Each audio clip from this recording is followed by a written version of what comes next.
बच्चों, एक बहुत ही प्यारा मैं एक टॉपिक लेके आया हूँ आज आप लोगों से डिस्कस करने के लिए। तो बहुत दिन से मैं सोच रहा था कि मैं एक ऐसे one to one face to face video लेके आऊँ ताकि बच्चों का जो माइंड में कन्फ्यूज़न है वो दूर होती रहे। तो बेसिकली मैंने काफ़ी बार देख रखा है कि सी इंटर का हो, सी फाइनल का बच्चा हो, फाउंडेशन का हो, उनके उसके मन में एक डाउट बना रहता है कि मैं कैसे एग्जामिशंस लूँ और अपने पेपर को फर्स्ट टाइम में कैसे क्रैक करूँ, अच्छे मार्क्स आएँ। देखो, मैं आपको पहले क्लियर करूँगा कि आज के ज़माने में मोर देन 60 70 80% नंबर लेके आना बहुत ही अब तो एक तरीके से ये लगा लो बहुत ज़्यादा मेहनत का काम नहीं है। लेकिन आप ये मत सोचो कि भी बिल्कुल इजी है टास्क कि हाँ भाई फटाफट से आपने थोड़ी बहुत मेहनत करी और आप एग्जामिशंस लेके आ जाओगे या रैंक्स लेके आ जाओगे या फर्स्ट अटैम्प्ट में क्लियर कर लोगे। मैं आपको पहले एक चीज़ क्लियर करना चाहूँगा अपने इस चीज़ को डिस्कस करने से पहले। उसके अंदर देखो, बंदे एग्जामिशंस लाना, रैंक्स लाना, फर्स्ट रैंक में क्लियर करना है, इसके है ना बहुत प्लस बेनिफिट्स हैं।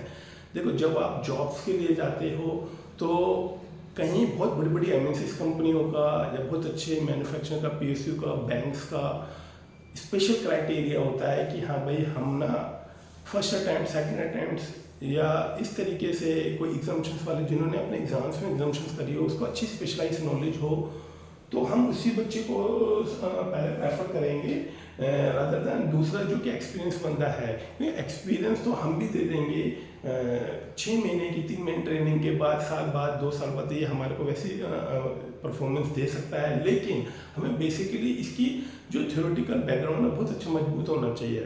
तो देखो, अगर आपको मैं बताऊँ, खाली रैंक लाना, एग्जामिशंस लाना, पेपर में first attempt, second attempt clear होना खाली आपके लिए, आपका यही नहीं है कि एग्ज़ाम्स क्लियर करने के लिए बेनिफिट रहेंगे, ये आपके करियर में भी बहुत अच्छे बेनिफिशियल रहेंगे, इसका बहुत अच्छा बेनिफिट मिलेगा आपको। अब मैं बात करता हूँ कि जो हमारा मेन डिस्कशन जिस पे रहेगा कि भाई कैसे आपको एग्जामिशंस लानी है और कैसे आपको first rank, second rank clear करना है। देखो, बच्चे किसी भी उसका हो, सी मैं आपको बता दूं, मैंने सी फाइनल के अंदर जो एफएफएम पेपर सेकंड होता है उसके अंदर मोर देन 65% एग्ज़ाम्स में मार्क्स अचीव किए थे। और ये भी मेरी बहुत मेहनत थी और वो भी सेल्फ स्टडी, विदाउट कोचिंग मैंने लाया। तो तुम भी इसको कर सकते हो। तो मैं अब आपको बता देता हूँ। सबसे पहले तो आपको पहला काम क्या करना बहुत ज़रूरी है। पहला काम अगर आप नहीं करते हो, सबसे पहले तो आपको जहाँ से भी आप कोचिंग ले रहे हो, मेरा तो मानना ये है कोचिंग नहीं लेनी चाहिए। आपको यूट्यूब का सारा ले सकते हो, देखो जिसके पास पैसे नहीं है। बाकी हाँ, जो जिसको लेना है, आपको फर्स्ट टाइम आप अपना सिलेबस कवरिंग करने के लिए, बेसिक्स नॉलेज के लिए आप किसी की भी ले सकते हो। लेकिन ये नहीं है कि इतनी महंगी कोचिंग ले लो, अपना से या एवरेज किसी टीचर को ढूंढ लो, उनकी कोचिंग ले लो, फर्स्ट टाइम उनका सिलेबस पूरा कर लो। देखो, आपकी एग्ज़ाम से ठीक 3 महीने पहले आपका सिलेबस पूरा हो जाना चाहिए।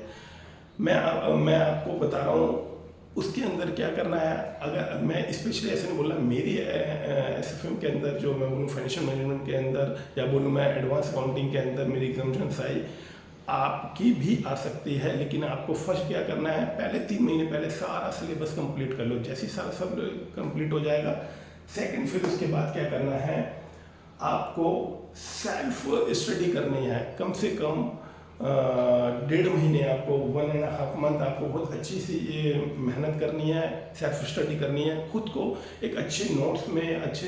क्योंकि देखो, जब लास्ट टाइमिंग आती है ना एग्ज़ाम्स की, तो आपको बेसिकली रिवीजन के लिए बहुत मुश्किल हो जाती हैं। क्योंकि आप थोड़ा थोड़ा पढ़ते हो तो आपके माइंड में लगता है कि सारी चीज़ें मैं ग्रैब करता जा रहा हूँ, मुझे सारा कुछ आ रहा है। लेकिन जैसे ही इकट्ठा होकर आपके ऊपर एग्ज़ाम्स के टाइम पर प्रेशर बनता है, तो आपको बहुत ऐसा लगता है कि यार मैं इसको कैसे करूँ, तो बहुत मुश्किल हो जाता है। तो इन चीज़ों को, सभी चीज़ों को फेस करने के लिए आपको इम्पोर्टेंट करेंगे। सेकंड पॉइंट मेरा, फर्स्ट मैंने बताया आपको सिलेबस कवर हो जाना चाहिए 3 महीने पहले। और सेकंड पॉइंट आपका क्या बनता है, रिवीजन नोट्स।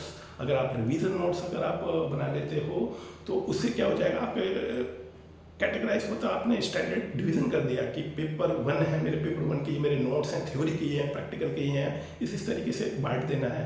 पेपर सेकंड है, अगर ये पूरा थ्योरेटिकल है तो उसमें वेटेज के हिसाब से सबसे आसान चैप्टर ये है। देखो सबसे पहले आसान पकड़ो, फिर उससे मुश्किल, और वेटेज के हिसाब से पकड़ना बहुत जरूरी है। अगर आपने वेटेज नहीं पकड़ी तो आपको बहुत मुश्किल हो जाएगी। अब तीसरा स्टेप से मेरा मेन रिवीजन है। देखो आपके एग्जाम से पहले आप जब रिवीजन करोगे तो एग्जाम से पहले आपकी कम से कम 2 रिवीजन हो जाए, तीसरी रिवीजन फाइनल रिवीजन हो जाए। अगर आप ये सारे रिवीजन कर लेते हो, 3 रिवीजन, अब 3 पॉइंट मैंने बता दिए, पहले सिलेबस कंप्लीट हो जाए, दूसरा आपका खुद की सेल्फ स्टडी हो जाए, तीसरा आपकी 2 रिवीजन हो जाए। अब मैं बोलता हूँ आपके लिए 15 डेज बचे। अब आपको लास्ट में क्या करना है बताता हूँ। ये सबसे मेन टास्क रहेगा, आपने कितनी मेहनत करी हो, कितना सिलेबस कवर कर रहे हो, कितना रिवीजन करी हो, वो सब की वैल्यू 0 हो जाएगी 3 घंटे के एग्जाम्स के प्रेशर में। तो ये जो सबसे इम्पोर्टेंट टास्क है वो अब हम डिस्कस कर लेते हैं। मेन बच्चे क्या करते हैं, यही चीज़ नहीं करते हैं और लास्ट में जाके उनको सबसे बड़ी प्रॉब्लम फेस करनी पड़ती है। वो ये है, आप क्या करना है कि आप अपने सीनियर से या खुद ही पूरा 100 मार्क्स का जो पेपर है खुद से लास्ट ईयर के पेपर देख के फिर अपने हिसाब से कुछ क्वेश्चन पुटअप करने हैं। ये नहीं कि आपको चाहिए आप किसी से भी आप उसको एक टिकिंग करा लो कि ये करने हैं, बस उसके क्वेश्चन लिखने हैं। फिर आप अपना वॉच में किचन टाइम करना है 3 घंटे का और उसमें फिर लिखने बैठ जाना है। इससे क्या हो जाएगी, आपकी रिटन प्रैक्टिस भी बहुत ज़रूरी है। अगर आपकी रिटन प्रैक्टिस बहुत स्लो है तो भी आप प्रॉब्लम फेस करोगे अपने एग्जाम्स में। तो आपके जो ये 4 मेजर मैंने पॉइंट बताए, फर्स्ट बताया आपका सिलेबस कंप्लीट हो, दूसरा आपकी सेल्फ स्टडी भी होनी बहुत जरूरी है, तीसरा 2 टाइम की रिवीजन हो जाए, तीसरे टाइम की फाइनल रिवीजन हो जाए, और चौथा आपको खुद से एक एग्जाम्स ओरिएंटेड एनवायरनमेंट क्रिएट करना है और उसमें पेपर वो करना है। फिर दोबारा से अपने सेल्फ एग्जामिन करके चेक करना है और खुद को इवेल्युएट करना है। Then you can opt everything, और क्या है you can face in exam pressure situation. तो उसमें जब एग्जाम्स में आप बैठोगे 3 घंटे में तो आपको कुछ भी नया नहीं लगेगा। आपको लगेगा हाँ ये तो मैंने इस तरीके से कर रखा है, मैं फटाफट करता हूँ। तो उससे क्या आपकी रिटर्न भी आपका टेस्ट हो गया, एवोल्यूशन हो गया, चेक हो गया, आपका माइंड में कैपेबिलिटी सारा प्रेशर चेक हो गया और आप एग्जाम्स को बहुत अच्छे से कर रहे। अब मेरा लास्ट जो 5वां पॉइंट है, देखो जब एग्जाम्स में कई बार क्या होता है, पूरे क्वेश्चन में कोई एक ऐसा पॉइंट डाल दिया जाता है जिसके कारण बच्चा पेपर में वो एग्जाम पूरा क्वेश्चन पूरा ही छोड़ के आ जाता है। तो उस क्वेश्चन के अंदर अगर एक भी पॉइंट, अगर आपको क्या करना है, करते जाना जो आपको अपने दिमाग से अच्छा लगे।